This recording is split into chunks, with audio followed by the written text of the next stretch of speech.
Hello મિત્રો, જય શ્રી કૃષ્ણ, જય Dwarkadhish. Welcome back to my new vlog મંથન એન્ડ સેજલાઈ વ્લોગ ચેનલમાં તમારા બધાનું હાર્દિક સ્વાગત છે. તો કેમ છો બધા? અને અત્યારે છે ને ઘડિયાળમાં વાગી ગયા છે 11:30 જેવો ટાઈમ થઈ ગયો છે ને આપણે બપોરની રસોઈ છે ઈ બનાવવા વળગી ગયા છીએ.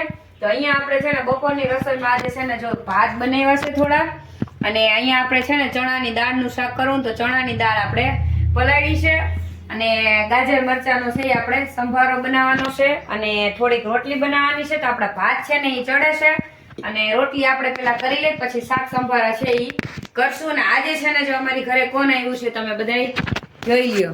અમારા અરહમભાઈ આવ્યા છે. જો હેલો મિત્રો, બધા મજામાં? તમારા અરહમભાઈ ને છે ને કેન્દ્રીય વિદ્યાલયમાં ભણાય ને તો એને સારું છે. ક્રિસમસ ની રજા પડી ગઈ ને ભાઈ ને? કેટલા દિવસની રજા છે? અમે 10 દિવસ.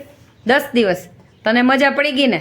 બહુ મજા. મંથન ભેગું રમવાની. મંથન ભેગું. તો અમારો મંથન છે ને હમણાં 3-4 દિવસ ગયો તો એના માસીના ઘરે, પહેલી વાર ગયો તો 3-4 રાત રોકાણો ને એને બહુ મજા આવી. અને એના નાની મારે ગયો તો ગયો ને તો એના ભાઈને છે ને ભેગો લઈ ને આવી ગયો છે, કારણ કે એને રજા છે ને હમણાં ક્રિસમસ ની, એટલે નાની માના ઘરની મજા. કા સરસ. તો ચાલો આપણે બપોરની રસોઈ છે એ ફટોફટ બનાવી નાખીએ. જો અમારા મંથનભાઈ છે ને એ આંગણવાડીએ ગયા હતા ને, તે આવી ગયા છે આંગણવાડીએથી. કા ભાઈ?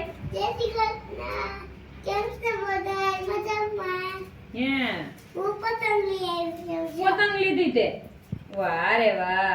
તમારા મંથનભાઈ જો આંગણવાડીથી આવી ગયા ને એની પતંગ લીધી. કઈ ચગાવી? સંક્રાંતિ ઉપર? હે, વાહ રે વાહ.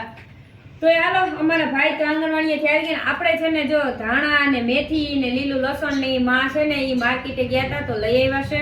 તો બધી વસ્તુને છે એ આપણે બીટી લઈ અને વ્યવસ્થિત છે એ સુધારી અને પછી છે એ ફ્રીજમાં રાખી દઈએ. એટલે તો આપણે ધાણા ભાજીને છે એ સરસથી મસ્ત મજાની સુધારી અને લીધું, મેથીને બીટીને સુધારી લીધી હતી, લસણ ને બધું કામ કરી લીધું.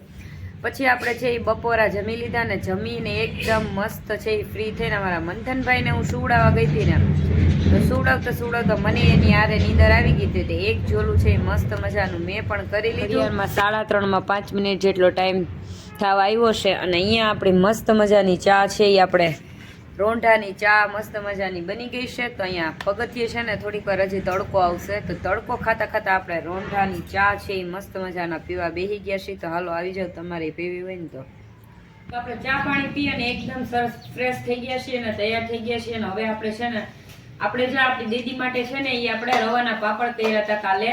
તો આ 500 ગ્રામમાંથી આપણે 300 થી 400 જેટલા રવાના છે એ પાપડ તૈયાર થઈ ગયા છે. તો દીદી કહે કે મારા માટે પણ છે એ બનાવી દેજે, કારણ કે આપણો ભાણિયો આવ્યો ને એને રવાના પાપડ ભાવ્યા હતા, તો એના માટે આપણે બનાવી નહીં થશે. તો હવે કાલના આપણે બનાવ્યા હતા તો તડકો ખવડાવી લીધો મસ્ત, અને હવે એને આપણે આ થેલીમાં પેક કરી દેવું. એટલે છે ને આપણા ભાઈ જાય ને અરહમભાઈ ત્યાં છે એ હાચવીને લેતા જાય, અને ભાંગે પણ નહીં, તો આમાં ભરી અને મૂકી દઈએ આપણે. અને તમારે બધાને રવાના પાપડ કેમ બનાવવા એ શીખવું હોય તો અમારી ચેનલ ઉપર છે અમારો વિડીયો રવાના પાપડ બનાવવાનો ફૂલ વિડીયો છે એ આપી દીધેલો છે. તો જલ્દીથી ચેનલમાં જઈ અને એની અંદર જઈને અમારો રવાના પાપડ બનાવવાનો વિડીયો છે એ તમે જરૂરથી જોઈ લેજો. અને ચેનલ પર નવા હોય ને તો ચેનલને સબસ્ક્રાઇબ કરવાનું ભૂલતા નહીં, અને બાજુમાં રહેલું બેલ આઇકન દબાવવાનું પણ ભૂલતા નહીં. તો મિત્રો સાંજનો ટાઈમ થઈ ગયો છે, હવે સાંજની રસોઈ છે એ કરવી છે. તો આપણે છે ને બાળકો માટે કંઈક બનાવી નાખીએ. તો સેન્ડવિચ ખાવાનો વિચાર છે છોકરાઓનો કે સેન્ડવિચ બનાવો. તો આપણે છે ને અહીંયા બટેટા બાફી લીધા છે અને આપણે એને કાઢી લીધા છે. ને અહીંયા છે ને હવે મેં ખજૂર આંબલી છે અને એકદમ 2 થી 3 છે એ વિસલ વગાડી લેશું, એટલે ખજૂર આંબલી 2 છે એ બફાઈ જશે આપણા. તો ચાલો, અને બાકી આપણા બટેટા છે એને ફોલી લઈએ, પછી આપણે સેન્ડવિચનો મસાલો જ કરવાનો રહે. આપણે ખજૂર આંબલી છે એમાં આપણે એકદમ સરસથી 3-4 સીટી છે એ વગાડી લીધી, અને સીટી વગાડી અને એ બફાઈ ગયા ને એટલે આપણે એની ચટણી બનાવી નાખીને ચટણી બનાવી અને ફ્રીજમાં છે એ મૂકી દીધી છે. અને હવે આપણે સેન્ડવિચનો માટે બટેટા જે કર્યા હતા ને, તો બટેટા આપણે ફોલીને એનો છૂંદો કરી લીધો છે. અને હવે આપણે સેન્ડવિચનો મસાલો વઘારવો છે. તો અહીંયા મેં છે ને જો ધાણા ભાજી, લસણ અને આપણે આદુ છે એ ખાંડી લીધું છે, અને અહીંયા આપણે ટમેટા એક સુધાર લીધું, કોબી, અહીંયા આપણે મરચું, વટાણા, ડુંગળી અને લીલું લસણ છે એ લઈ લીધું છે. અને અહીંયા આપણે તેલ ગરમ કરવા પણ મૂકી દીધું છે. અને હવે આપણે સેન્ડવિચનો મસાલો છે એ વઘારી લેશું. અને અહીંયા અમારા ભાઈ જો હું દીકા સેન્ડવિચ ખાવી છે. હાલો દીકરા, વાહ હાલો બનાવી દો હો મારા દીકરાને. હમણાં માં છે ને હવે મસાલો વઘારી દે ને એટલે મસાલો વઘારીને પછી માં તને બનાવી દેશે ગરમા ગરમ. Okay done? ઓકે હા.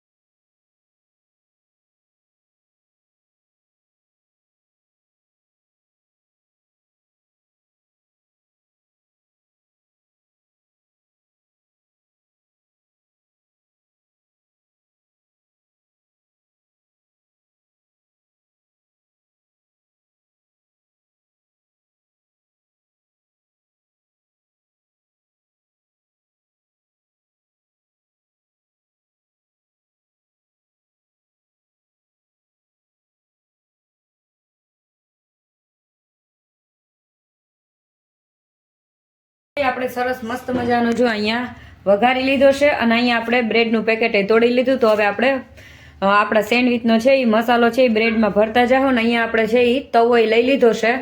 તો આપણે સેન્ડવિચને ભરતા જશું અને તવા ઉપર જ છે એને શેકી લેવું. ટોસ્ટરમાં કે મશીનમાં છે આપણે સેન્ડવિચ નથી કરવાના, કારણ કે છોકરાઓને છે ને સૌથી વધારે આમાં શેકેલી હોય ને એ ભાવે છે. તો ચાલો ફટોફટથી છે હવે આપણે આ બધી સેન્ડવિચને છે એ ભરી લઈ અને હારે હારે આને ચાલુ પણ કરી દઈએ. તો અહીંયા હું ભરતી જાઉં છું અને તવા ઉપર છે એ સેન્ડવિચને શેકતી જાશું. તો જ્યાં અહીંયા આપણે કામ ચાલુ છે અને અહીંયા આપણે ભેગી ભેગી સેન્ડવિચને છે એ આ રીતના કટ છે એ પીઝા કટરથી કરી લઈ છીએ. તો આપણું બે કામ છે એક આરે આ રીતના જો મસ્ત એકદમ સરસ છે એ થતું જાય છે ને અહીંયા આપણે એને શેકતા પણ જઈએ છીએ મસ્ત એકદમ સરસથી. અને અહીંયા છે ને જો અમારા મંથનભાઈ છે એ બેસી પણ ગયા છે. મજા આવી ગઈ તને દીકા? ભૂખ લાગી હતી ને માં દીકાને? હે કેવી બની છે? મસ્ત. માં દીકો બધું એમ જ કે બધું મસ્ત જ બન્યું કા દીકા? કોઈ દિવસ કોઈ વસ્તુ એવી નહીં હોય કે ખરાબ હોય કે ગમે એવી એને ન ભાવતી હોય ને છતાંય એમ જ કે માં બહુ મસ્ત જ બન્યું છે. કેટલો ડાયો દીકરો છે મારો. તો ચાલો અમારા મંથનભાઈ છે એ ગરમા ગરમ સેન્ડવિચ ઉતરે એમ ખાતા જાય છે ને અરહમભાઈ એના ફ્રેન્ડના ઘરે ગયા છે. આવે પછી આપણે અરહમભાઈને પણ બેસાડી દેશું. તો આપણે બધી સેન્ડવિચ બની ગઈ છે ને અમારા મંથનભાઈ છે ને એની તો ખાઈ લીધી છે ગરમા ગરમ. હવે ગરમા ગરમ છે ને તમારા અરહમભાઈ એના ફ્રેન્ડના ઘરેથી આવી ગયા છે. તો અમે બધા હવે હાઈનનું વારું છે એ ગરમા ગરમ સેન્ડવિચ છે ને ત્યાં કરી લઈએ. અને આજનો વ્લોગ છે ને આપણે અહીંયા સુધી મળશું પાછા નેક્સ્ટ વ્લોગમાં. ત્યાં સુધી બધા જય શ્રી કૃષ્ણ, જય દ્વારકાધીશ.